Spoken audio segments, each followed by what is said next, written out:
अगर हरा होता है तो हम भगवा चाहेंगे, अन्यथा सफेद होना रहे। चाहिए, क्योंकि कुछ समय पहले तक वहाँ पर सफेद रंग था। ये जांच का विषय है। 10-12 वर्ष पूर्व यहाँ पर हरा रंग पोता गया है।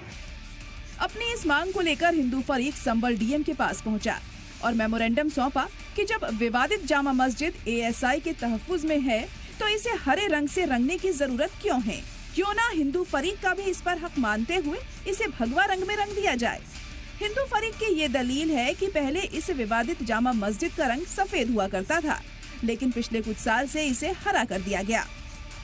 ये केवल मुस्लिम समाज की जो है ये बिल्डिंग नहीं है। हमारी मांग ये है सरकार से, माननीय न्यायालय से और यहाँ के प्रशासन से कि यहाँ पर जो रंगाई पुताई हो वो ना तो हिंदू के हिसाब से होनी चाहिए, अगर मुस्लिमों के हिसाब से होती है तो हिंदुओं के हिसाब से भी होनी चाहिए। अगर वो हरा रंग पोतने का प्रयास करेंगे तो हमारी मांग ये रहेगी कि उसमें भगवा पुताई हो, अन्यथा भगवा पुताई नहीं हो रही है तो उसमें हरे रंग की भी पुताई नहीं होनी चाहिए। हमारी मांग ये रहेगी माननीय न्यायालय के माध्यम से या उत्तर प्रदेश सरकार से हमारी मांग ये रहेगी कि उससे जो है सफ़ेद कलर किया जाए।